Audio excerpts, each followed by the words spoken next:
Dear students, today we will start new chapter number 5, that is magnetism and matter. So the word magnet is derived from the name of an island in Greece called Magnesia, where magnetite ore deposits were found. Okay तो मतलब एक magnesia island था Greece में, जहाँ से कुछ magnetite ओर deposits found हुए थे।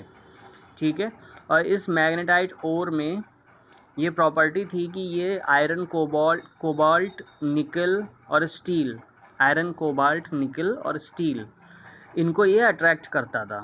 ठीक है, तो इसी से ही ये मैग्नेट आया है। बेसिकली ये जो ओर था ये इरेगुलर शेप था। ठीक, एक्चुअली उसकी एक स्टोरी है कि वहाँ जो लोग काम कर रहे थे उन्होंने कंप्लेन की थी कि वहाँ पे वो लोग प्रॉपर चल नहीं पा रहे हैं, क्योंकि ये क्या कर रहा है, ये मैग्नेटाइट और क्या करता था, उनमें जो स्पाइक्स जो भी लगे होते थे जूतों में, वो क्योंकि आयरन और इन सब चीज़ों के ही बने होते तो उनको वहाँ पे काम करने बहुत चलने वलने में प्रॉब्लम होती थी। ठीक है, तो इसी से ही ये सब चीज़ें फिर फाउंड की गई थी। ठीक, तो आप ये समझ लीजिए जो मैग्नेटाइट ओर था वो मैग्नीशिया से मिला था और इसमें आयरन कोबाल्ट निकल और स्टील को अट्रैक्ट करने की इसमें कैपेसिटी थी। ठीक है, तो chemical formula of natural magnet, इसका फार्मूला क्या, Fe3O4, ये एक आपका आयरन ऑक्साइड होता है। ठीक है, Fe3O4। The natural magnets have often irregular shape and they are weak in nature.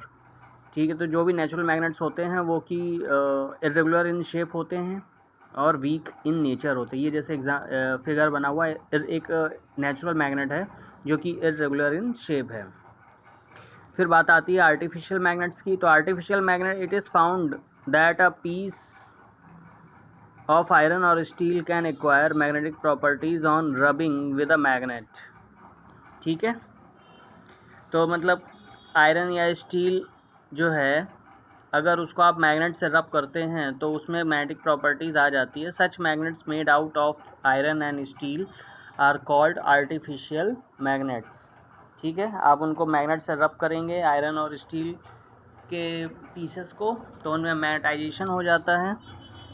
इन्हीं मैग्नेट्स, इन्हीं जो आयरन और स्टील के जो पीसेस होते हैं, इन्हीं को ही हम आर्टिफिशियल मैग्नेट कहते हैं। तो इसके एग्जांपल में देखिए, बार मैग्नेट और हॉर्स शू मैग्नेट और एक आपका मैग्नेटिक निडल। तो ये डिफरेंट टाइप्स के आर्टिफिशियल मैग्नेट्स हैं। ठीक है, अब बार मैग्नेट की बात करें तो it is most commonly use form of an artificial magnet which have north pole and south pole of same strength at same distance. ठीक है, तो जो बार मैग्नेट होता है कि most commonly used form of artificial magnet का है ये, और इसमें नॉर्थ पोल और साउथ पोल होते हैं, वो सेम स्ट्रेंथ के होते हैं। अच्छा, मैक्सिमम स्ट्रेंथ इनकी जो होती है इनकी एजेस पे होती है। ठीक है, ये बात याद रखना, नॉर्थ पोल और साउथ पोल की जो मैक्सिमम स्ट्रेंथ मिलेगी वो आपको उनके एजेस पे मिलेगी। ठीक है, तो basic properties of bar magnet, तो every magnet attracts small piece of magnetic substances like iron, cobalt, nickel and steel towards it. ठीक है, ये पॉइंट्स क्लियर होगा। The attraction is maximum at the two ends of the magnet, these ends are called poles. ठीक है, तो ये जो इनके जो एंड्स हैं, यहाँ पे अट्रैक्शन क्या होता है, मैक्सिमम होता है, और इन एंड्स को हम क्या बोलते हैं, पोल बोलते हैं। जैसे कि जो नॉर्थ एंड है उसको नॉर्थ पोल, जो एंड है उसको नॉर्थ पोल, जो साउथ एंड है उसको साउथ पोल बोलेंगे। ठीक है, और ये क्या करते हैं, ये आयरन, कोबाल्ट, निकल और स्टील को अट्रैक्ट करते हैं। When a magnet is suspended freely with the help of a thread, then it comes to rest along the north-south direction. तो जब भी किसी मैग्नेट को फ्रीली सस्पेंड किया जाता है किसी थ्रेड की हेल्प से, तो ये क्या होता है, रेस्ट में आ जाता है और रुकता कहाँ पे, नॉर्थ साउथ डायरेक्शन में रुकता है। ठीक, तो जो आपका जैसे नॉर्थ साउथ में ये रुका, तो जहाँ पे आपकी जियोग्राफिक नॉर्थ होती है वो वाला एंड आपका नॉर्थ पोल होता है। ऐसे ही जहाँ पे आपका जियोग्राफिक साउथ एंड है तो वो वाला एंड आपका साउथ पोल है। ठीक है, और बाकी बार मैग्नेट में जो इसकी लाइन जो इसके लेंथ के अक्रॉस जो होती है वो आपकी एक्सियल लाइन होती है, और जो इसकी परपेंडिकुलर बाइसेक्टर लाइन होती है वो इसकी इक्वेटोरियल लाइन होती है। ठीक है। Point number 4, there is a repulsive force when north pole or south poles of two magnets are brought close together। ठीक है। तो जब भी नॉर्थ पोल, दोनों मैग्नेट्स के दोनों के नॉर्थ पोल को क्लोज आप लाएंगे तो क्या करेंगे, एक रिपल्सिव फोर्स उनमें लगेगा। ठीक है। या दोनों नॉर्थ हो या दोनों साउथ हो, मतलब सेम पोल्स को अगर आप लाते हैं तो वो क्या करते हैं, रिपल्सिव फोर्स उनमें लगेगा। Conversely there is an attractive force between north pole and south pole. ठीक है। North pole of one magnet and the south pole of the other, मतलब अगर एक का नॉर्थ एक का साउथ होगा तो क्या करेंगे, वो अट्रैक्ट करेंगे। Fifth point, the magnetic poles always exist in pairs. The poles of magnet can never be separated is implies magnetic monopole do not exist.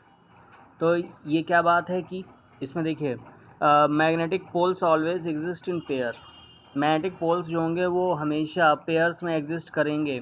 आप अगर उनको बीच से कट भी कर दोगे तो भी जो उनके जो दो पार्ट आएंगे वो भी, उनमें भी क्या होगा, एक नॉर्थ होगा और दूसरा आपका साउथ हो जाएगा, या एक साउथ होगा तो दूसरा अपने आप नॉर्थ हो जाएगा। जैसे ये फिगर है, जिसमें देखिए एक नॉर्थ, एक बार मैग्नेट लिया गया, इसको बीच से जैसे कट किया गया तो जो इसका नॉर्थ एंड वाला था वो तो नॉर्थ एंड बना रहेगा, लेकिन दूसरा एंड होगा वो साउथ बन जाएगा, साउथ पोल बन जाएगा। ऐसे ही जो साउथ पोल वाला एंड था वो आपका साउथ ही बना रहेगा, लेकिन जो उसके दूसरा एंड होगा जहाँ से आप कट करोगे वो आपका नॉर्थ बन जाएगा। ठीक है। तो इसका ये मतलब है कि magnetic monopole do not exist. Even आप इसको चाहे कितना भी पतला काटते काटते एक सर्कुलर लूप के फॉर्म में भी क्यों ना काट दो, तो भी सर्कुलर लूप का भी जो एक एंड होगा वो आपका नॉर्थ होगा, दूसरा एंड होगा वो साउथ पोल होगा। ठीक है। फिर 6 पॉइंट है inductive property of magnetism. Inductive property क्या होती है, when a piece of magnetic material like soft iron, cobalt, nickel etcetera, soft iron, nickel, cobalt, steel etcetera is placed near a bar magnet, it acquires magnetism. The magnetism so acquired is called induced magnetism. And this property of magnetism is called inductive property. ठीक है। मतलब क्या है, when a piece of magnetic material like soft iron, cobalt, nickel etc. is placed near a bar magnet, it acquires a magnetism. मतलब किसी भी आप piece of magnetic material like soft iron, cobalt, nickel को आप किसी bar magnet के पास रखते हैं तो ये क्या करता है, ये भी मैग्नेटिज्म एक्वायर कर लेता है। इसमें मतलब the magnetization so acquired is called induced magnetism. मतलब इस तरीके से इसमें जो भी मैग्नेटाइजेशन आता है वो आपका इंड्यूस्ड मैग्नेटिज्म कहलाता है। जैसे कि आप ऐसे समझ सकते हो, आपके बगल में कोई बंदा अगर सो रहा है तो आपको भी नींद आने लगती, तो यानी कि जो नींद है वो इंड्यूस हो रही है आप में। ठीक है। तभी आपने देखा होगा कि बसों में लिखा रहता है कि ड्राइवर की बगल वाली सीट पर बैठ कर ना सोएं, क्योंकि अगर आप सो गए तो बगल में ड्राइवर है तो ड्राइवर को भी नींद आने लगेगी। ये एक मतलब एक इंडक्शन है, तो वो भी सो जाएगा तो फिर आपको पता ही क्या होगा। ठीक। तो इसीलिए इन सब चीज़ों को अवॉइड करते हैं। तो इसमें वही चीज़ बताई गई है कि जब एक बार में एक, जैसे आपने सॉफ्ट आयरन, कोबाल्ट, निकल का कोई ऐसा कोई मटेरियल रखा किसी बार मैग्नेट के बगल में, तो वो क्या होता है, वो मटेरियल भी मैग्नेटाइज हो जाता है।